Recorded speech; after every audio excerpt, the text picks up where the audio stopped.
Welcome to Table for One. I'm the narrator, and in today's video, this is going to be an interview with Dominic and Sam Sanders from NorthStar Game Studios. They generously agreed to speak with me on the topic of sustainability and eco-friendliness in the board game industry. And this is not a large channel, so they only spoke to me out of their own kindness. So I want to thank them again for their openness and for their insights. And this is an audio interview, so for your viewing enjoyment, I'll be rolling clips from NorthStar games that I've already played on this channel, including Biomos, which I just released a solo playthrough of today, so you can go watch that after this. You can find a link in the description to NorthStar's upcoming Kickstarter for Nature, which is the next game in the Evolution series. And I'm just throwing that out there again out of as a thank you to Dominic and to Sam. And then please note that I've edited this interview just for clarity and for time. So be sure to share your thoughts in the comments on this topic, and I hope you enjoy this Table for One interview. Let's get rolling.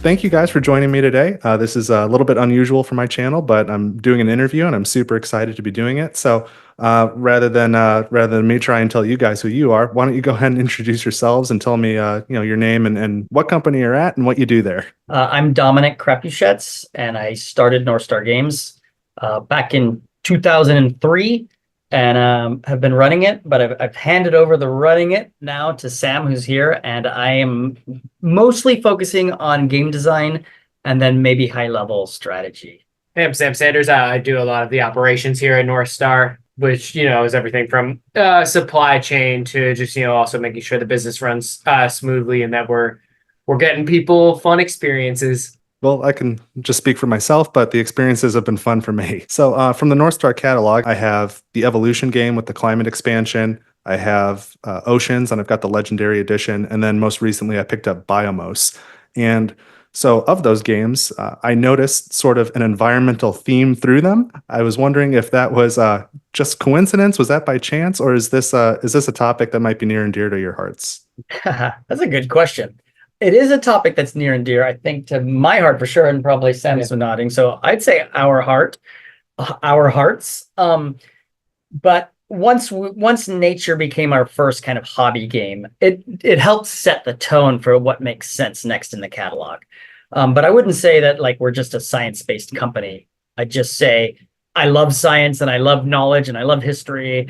I'm a definite nerd, and so that's coming through accidentally, but there will also be, like the Legendary Edition. We've got mythology and we'll have monsters and like I think we'll do regular old normal fantasy science fiction at some point.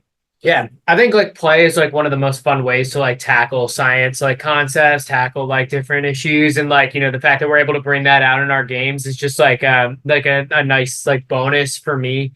I do feel like we have other games that don't necessarily have a science theme, like Paint the Roses. Those are more like logic puzzles, but it is nice when we get to bring out that kind of like something that's a little bit more meatier. Sure.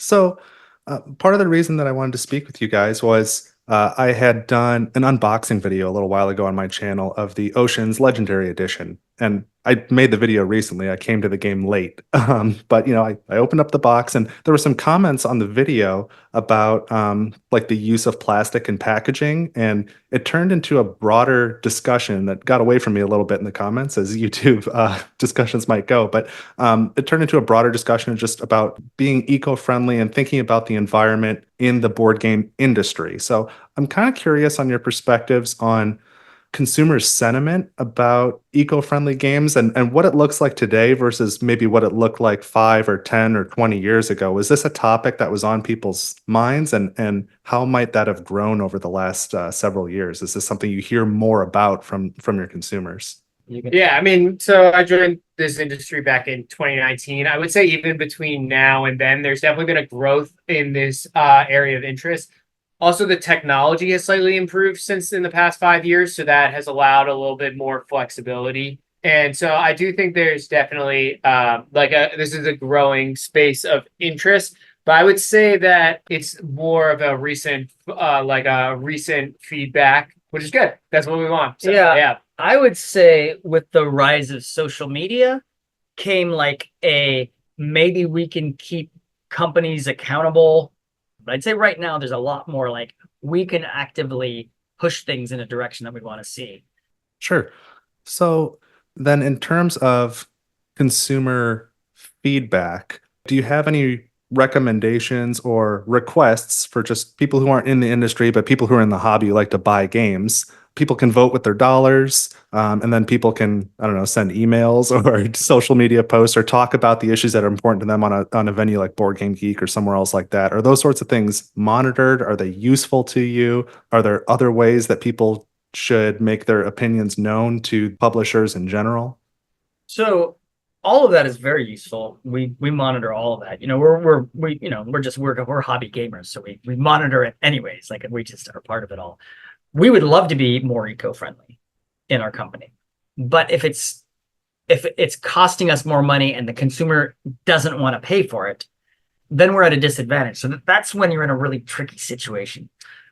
I think, let me just hop in on that. Yeah, I think what else is a little bit tricky is like, as the technology continues to develop, it gets a little bit better, but there's a lot of push-pull with eco-friendliness. So, for example, like let's say I take a card pack and instead of plastic wrapping it, I put a paper band around it.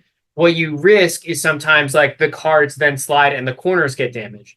You're getting a more eco-friendly solution, but then sometimes you get customer service complaints because the quality isn't necessarily there. And then what we end up doing is like we ship out, and so then like you're actually ending up doing like like kind of like a full circle there. So as soon as you start having like heavier, more complex games, then like it's a little bit harder. Like when you imagine like pulp trays or like paper trays, like those can get damaged as well. And so when you're looking at like high end board games, like we really want to make sure we hit like a long-term quality usability mark.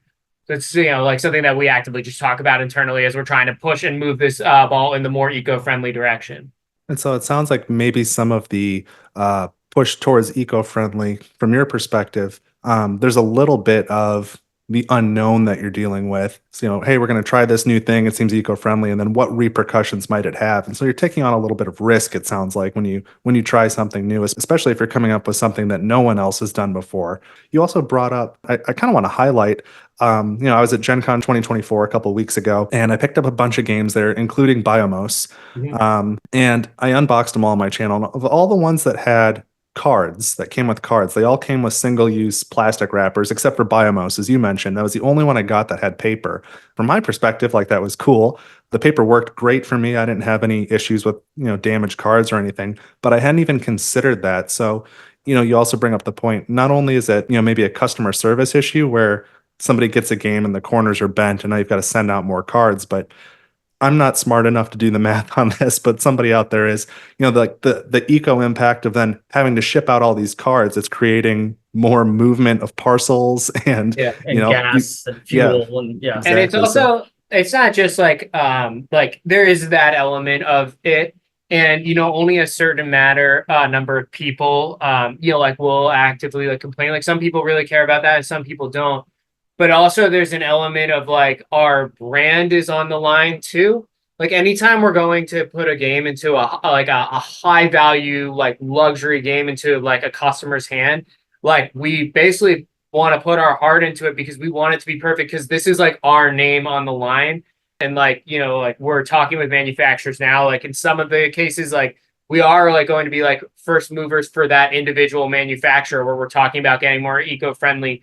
We're not necessarily the first mover in the industry, but we are like going that direction. But there's always that element of like when you're going for like the top tier person, you want to make sure that presentation is like absolutely perfect, because that's like what we're striving for. And so I think there's a lot of different elements that go into it. And I think eco-friendliness is definitely like a actively growing part of that as we like look forward, and that's the direction we're moving. Yeah, I mean, so there are certain things that we can almost all agree on. Things like single-use plastic. We all agree on it. And so those are easier to act on. And so when people, for instance, on Kickstarter are asking to get rid of single-use plastic, it's a lot easier for us to comply because we want to do that. So it's nice when the public is asking for things that we want to do internally. Then, there are things which are just increasingly more difficult to get consensus on. And that's obviously harder to do. Like there's a huge segment of people that are collecting board games. And so dings are big to them. And then there's a huge section of board gamers and they want everything just perfect. And they might not care about the paper as opposed to the plastic, and so everyone has kind of a different priorities. So, if as we figure out who we are and which the customers we want to like cater to, we care about eco-friendly stuff, but we have acrylic fish in our oceans game, and I think we're fine with that. The single use, like we're 100% against. The acrylic fish, they're beautiful, they're not going to get thrown away. There probably still is an issue. It's hard to really know what that issue is, 100 years from now. The things that are obvious, we can act on quickly. And the things that are not as obvious, it takes a while to kind of really figure out like what's the best alternative. Yeah, I think you've each touched on some really good points. I think Dominic, you bring up an interesting question, and this is maybe more rhetorical. We don't need to come up with the answer, the three of us right now, but I think maybe everyone in the industry, both those who are working professionally in the industry, such as yourselves, and those who are consumers, mostly like myself, I'm purchasing games to play for my own sake. There's a question about how long should a board game last? Because I've got a bunch of games and I really like them and I play them. Are my kids going to like them? I don't know. Too soon to tell. But what's going to happen to these? Like at some point, are my grandkids going to want these games? Like, what do we do with them at the end? How do we dispose of them? I think there's more people purchasing board games than there were 20 years ago. And so as we continue to expand, we're producing more stuff. And so it's just an interesting thing to think about. That maybe Sam. Oh, go ahead. Let me just hop in here. So I think what will end up happening is like, as you're looking at this, is like the technology around recycled plastics will hopefully get better. And so then it'll get cheaper. Right now, if I go to a manufacturer and I'm looking to like use recycled plastics, you are going to basically get about a 15x on what your cost is. And so, right. Meaning it costs 15 times more. Yeah, 15 times more. Like if I were to try and get like we physically can't afford that. But I think like over time, like what's going to happen is like we're going to keep checking in on that. And we want to make, as soon as that's like a area we can do, then that's probably a direction we'll move. But like then the technology around recycled plastics will get better. Hopefully, like, we want to try and do as much as we can not to have like, like a throwaway plastic, basically. Sure. And like, yeah, that's a great number you threw out there, like 15x. Like me looking looking from the outside, I have no idea that it's that much. And so obviously not every component in the game is made of plastic, but even some of the components are, do I want to pay 15 times more for it if eco-friendly is important to me as a consumer? Like, can I afford that? So that's definitely part of the equation. So that's really interesting. And then yeah. And I think there's like there's some like exciting stuff coming too. Like we, like we're working on like what it means to use like pulp. And so that's like a more renewable resource that's right now a little bit cheaper. It does get damaged a little bit more. Like when you should imagine like an egg carton. If I take something that's very heavy and I put it against an egg carton, you'll see like damages. Pulp also like has different like specificity to it. So like if you want to do something like really intricate and like really in depth, like when you imagine like some of the game trays that people love, that's going to probably be about could be up to a 10x like more cost. But like, if you're just like basically making little shapes where it's like you got squares and triangles and spaces, that's definitely something that I think the industry is going to move closer towards. Or you can just use, like cardboard inserts as well, which is something that we do in a lot of our retail games.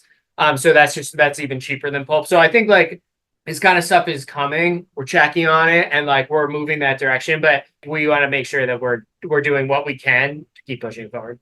Sure. And I think you brought up an interesting point earlier. You said there were some things that you were looking at maybe being a first mover on, and then there were some other things that maybe you weren't first, but you're still looking at with some of the manufacturers that you work with. I guess, and I don't need to know the answer to this. I don't know how many manufacturers you work with, but is your perception that publishers in general, like across the industry, are starting to move in this direction so that more manufacturers will have more of these eco-friendly capabilities? What are you seeing on that front? Definitely when it comes to single-use plastic.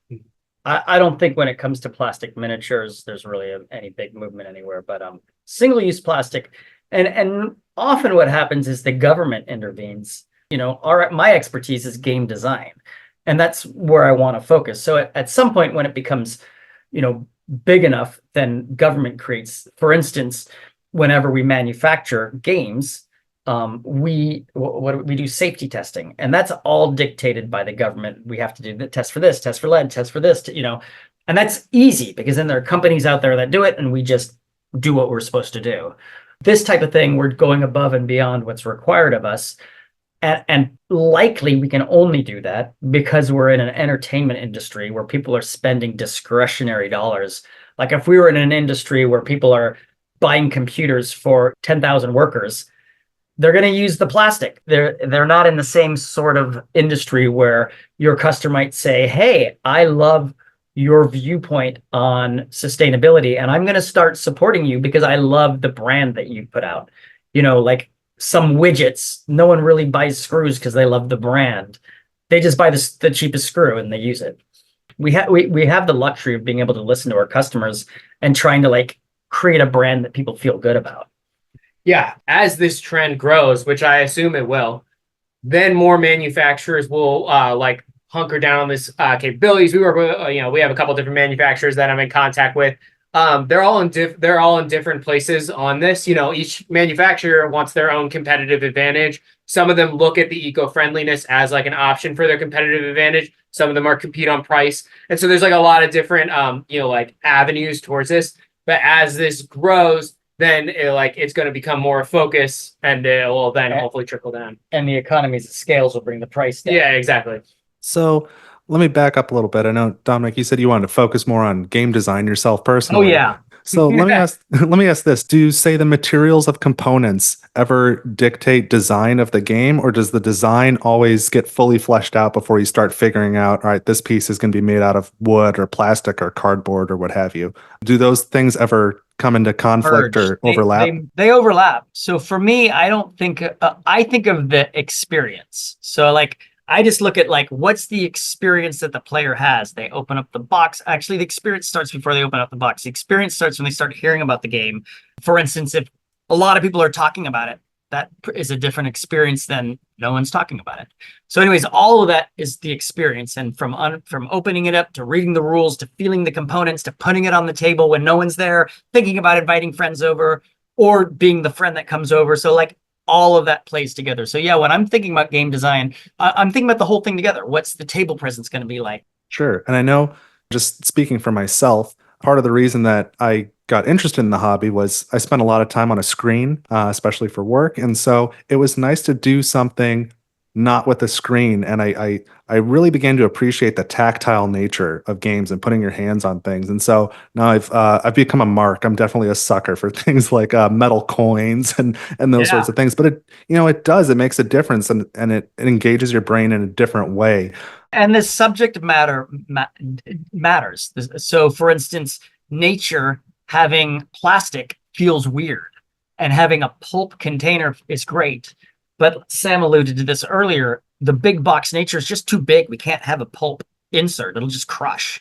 So we have to have a plastic insert, but then we decided anything that comes out and sits on the table is going to be pulp or cardboard. It won't be plastic. And that matters because you're playing a game about nature. You want that natural feeling. And if the game was about cyberpunk, you could have neon plastic and it could feel more appropriate. I've got maybe a different sort of manufacturing question for you. I don't know what the reality of this is or not. My perception and I don't do a ton of Kickstarters and game founds and crowdfunding stuff, but I've seen some of it, and it seems like most of that stuff is manufactured in China. Some of it's maybe manufactured elsewhere, but is it realistic to think about local manufacturing or even multiple manufacturers? Do you make the European ones in Europe and the North American ones in North America? Is that even possible? Are there any manufacturers in those regions? Is that realistic, or is the cost multiple just untenable? And so when you start talking about which countries are doing it, Poland is another big manufacturing hub for board games when you look at Europe.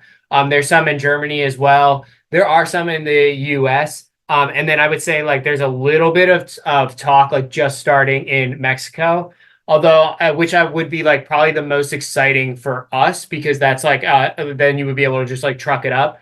Although they still kind of have a long way to go in terms of toy manufacturing, but I mean we're actively like checking like all of these because there's a lot of just like different elements of choosing like a supply chain manufacturing route. We want to make sure we stay as like efficient as we can. Sure. And I know there's a lot that goes into the whole supply chain process. It's mind-boggling sometimes to think about it. But I guess the purpose of my previous question, if I didn't make it clear, was just I don't have numbers. This is just my perception, but I feel like a lot of the board game market is in Europe and North America. So I just didn't know if it made sense from like a shipping perspective to try and cut down on container ships and stuff to try and manufacture it closer to where people are making the purchase. I mean, what's the market like in Asia for board games? Is there a market? Is it growing? Surely there's people out there playing games, but I don't know how that compares to other places geographically. Growing, but it doesn't compare to North America and Europe right Sure. So if I've got anybody watching this video who's got a lot of capital to throw around and they've got an entrepreneurial spirit, Yeah. would you welcome more manufacturers in different regions of the world? Yeah, I mean, there are all these issues, like Sam was saying, for one, cost of shipping and like you say, polluting into the fuel and stuff, but also the time. It takes a lot of time to get product over here.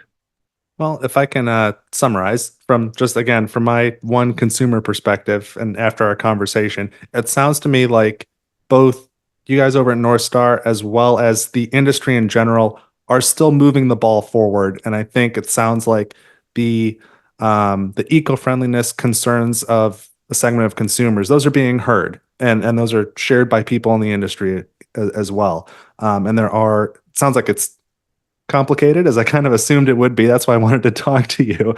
But it sounds like it seems like maybe eco-friendly is here to stay, and the industry is moving in that direction. Is that all fair to say?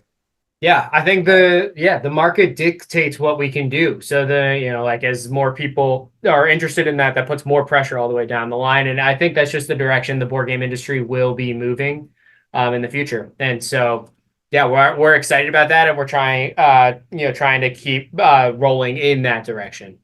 Great. Well, thank you both very much for your time. I really appreciate it. I mean, I learned a lot. It's been enlightening, and I hope other people who watch this are both interested and passionate about the topic. But I hope everybody gets to learn something too, just from a little bit of an insider's perspective. So, you didn't need to jump on here and do this with me, so I really appreciate that you did. It's super cool. So, thank you both very much. Thank you, David, for reaching out. I appreciate that. It's nice.